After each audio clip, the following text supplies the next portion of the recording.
So in today's video, we're going to talk about what is tabular integration, as the title says. It's essentially a method that you can use to replace integration by parts. It essentially is integration by parts made easy. You're going to use a table for it, as the name suggests, and it's used mainly when you have, let's say, an integral where it's composed of multiple functions. To give an example, I'll write g of x equals the indefinite integral of f of x, h of x. So you can see here we could say that f of x is a polynomial function, and h of x can be a trigonometric one. Now, when this method can be employed is when you have one of these functions, f of x or h of x, let's say. There could be even more functions, but when one of them is essentially a polynomial, eventually, if you keep enforcing a derivative on it, and it eventually reaches 0, then you could use this method. And how you use it exactly is you're going to create a table, as stated. And let's say f of x was our polynomial. You write down f of x here, then h of x here. Now what you're going to do is you're going to have two sides of this table. I'll call this side d and this side I. D for derivative and I for integral. Essentially, on either side, what you're going to do is you keep enforcing those operators on the function. So here you're going to keep taking a derivative. So in the next line you'll say f prime of x, the first derivative of f of x. And here will essentially be the first integration of h of x. And you keep doing this until you have your derivative side equals 0. So let's say in this case it could have started at x squared, went to 2x to 0. You can see the pattern here. This is just an example. And h of x, you keep taking the integral. So this would be triple integral.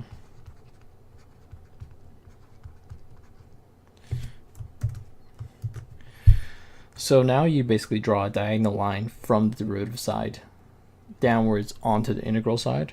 And this is what the function, the integral of this, g of x, is going to be. You're going to basically gather up your functions from both sides together. So it's going to be like the integral of this is equal to f of x times integral of h of x plus f prime of x times the double integral of h of x, etc., etc.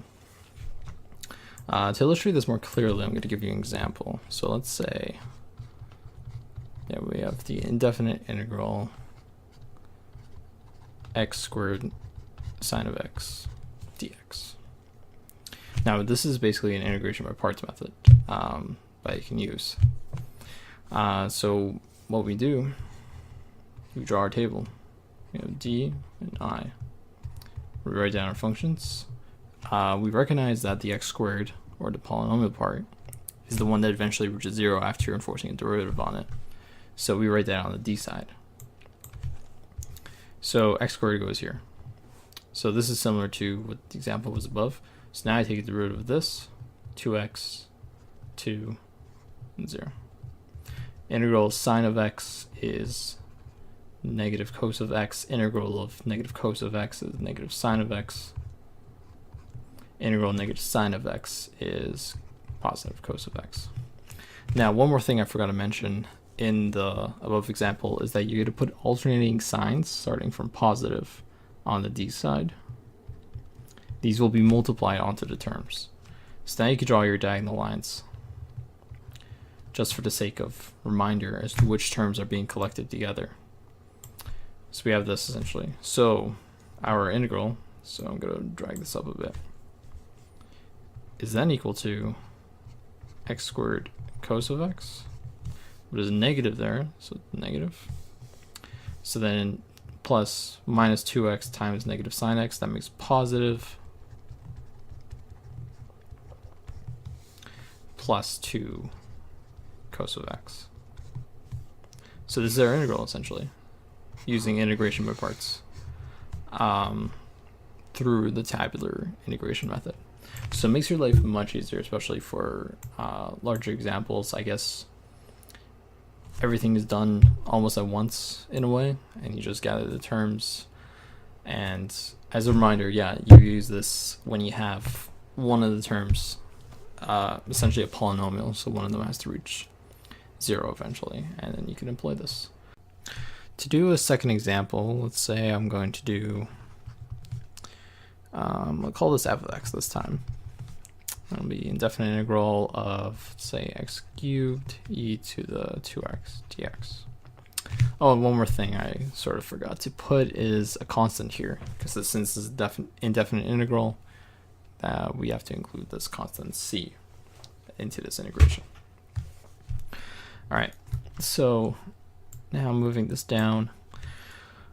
So we draw a table again. Now I'm just going to put a dividing line here. So we have d and I. So in this case, we have our polynomial being x cubed. The one we're integrating is going to be e to the 2x. So derivative of this side is 3x squared, then we have 6x, 6, 0. Integral of this will be almost the same, just with a half continuously in front. So we have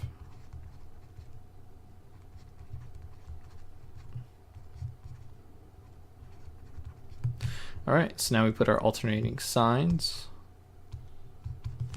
and these are the terms we're going to collect through our diagonal line. Draw this bit up. Okay, so the integral of this would be x cubed half e to the 2x minus 3 over 4 x squared e to the 2x plus 6 over 8 e to the 2x minus 6 over 16 e to the 2x. And this can be further simplified by factoring out the e to the 2x from all these terms. So then we have left over e to the 2x times half x cubed minus 3/4 x squared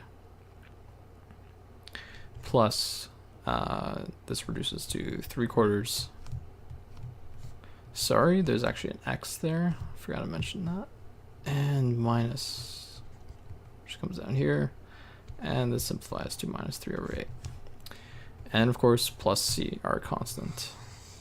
So this is the integral of this function, x cubed e to the 2x.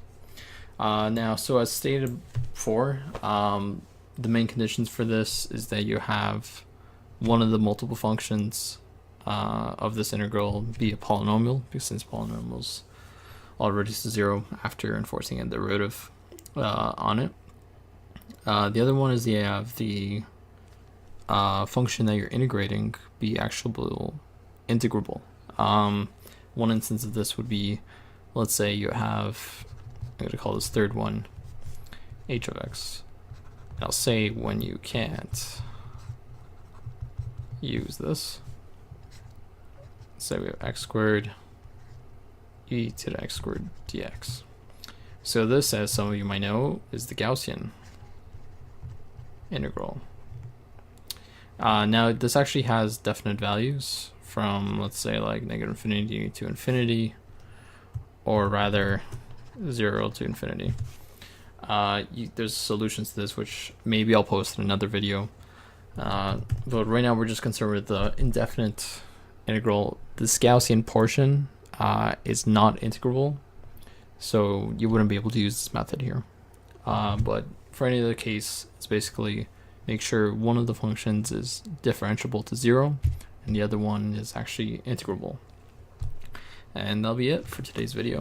Thanks a lot, guys.